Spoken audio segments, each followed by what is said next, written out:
acing exams and getting good grades in school has been getting easier and easier and easier. Why? Simply because technology has been evolving. Now, you might tell me that school is useless and school is this and school is that. And I might agree with you on some points. And yeah, school is useless to some extent. But if you do get good grades in school, a lot of doors will open for you. A lot of doors. Now, you might be ignorant to this fact and you might not want to realize that, yes, doors will open for you if you do have better grades than your friends. And if you're just going to stay ignorant, then click out of this video. This video is for the people who want to get better grades in school without having to work harder or without having to work for an extensive amount of time. And you might ask me, is that even possible? And my simple answer to you is yes, because I myself have done it before and I've gotten all A's on all of my subjects. So it is very much possible and you could implement it. Even if you have C's and D's right now, it is very possible for you to get straight A's. Okay, so how do you actually ace a test? If it's math that you're worrying about, well, I have some of the best news for you. Math is the easiest subject to study for. Math is the easiest subject to get good grades in. Why? Because in math there's a right answer and then there's a wrong answer. There is no in between, and this makes it super easy for you to study for math. Now, I mentioned something in the beginning. I said as technology evolves, getting good grades is just increasingly getting easier. You have the internet.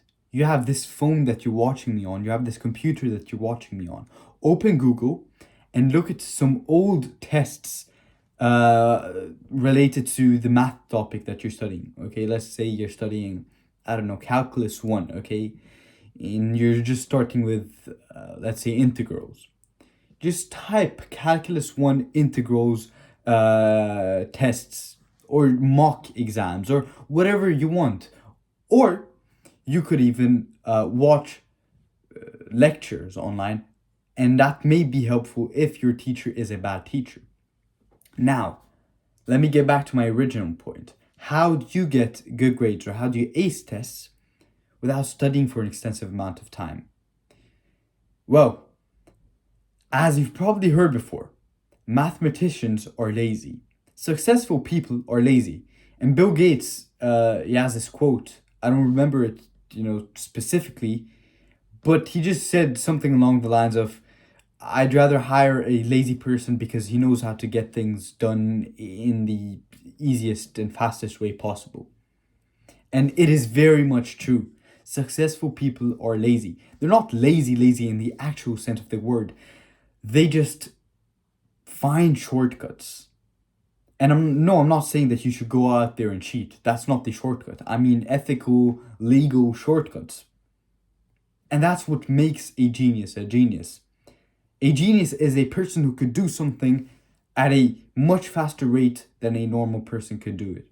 So, for example, if you think about Magnus Carlsen, for example, one of the best chess players, if not the best chess players in the world, he could memorize moves faster than you can memorize moves. He could play you faster than you can play him. So speed plays a huge role in being smart.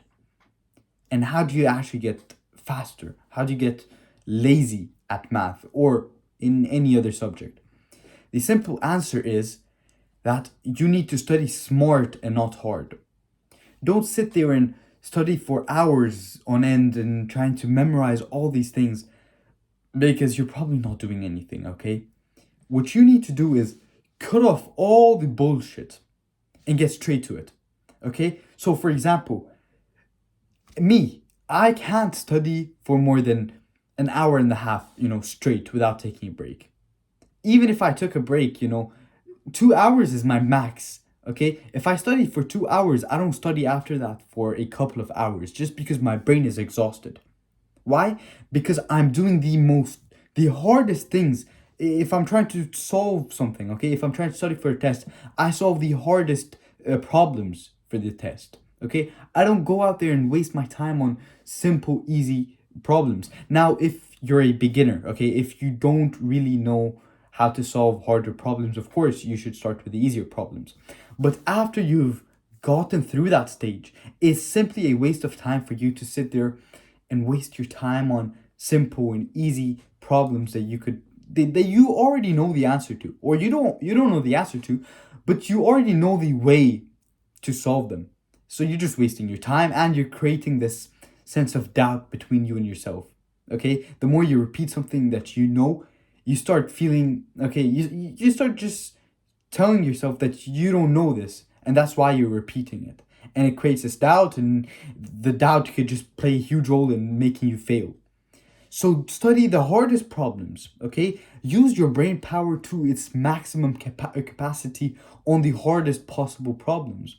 And this way you'll be learning a lot, you won't be wasting your time, and you'll be getting good grades. Guys, it's as simple as that. I mean, a dummy could get all A's. You don't have to be a genius. You just need to know what to do. The genius part, the smart part comes in knowing how to plan to get straight A's. That's the smart part. The studying part is just the dumb part. You don't need to be smart to get good grades. That's it.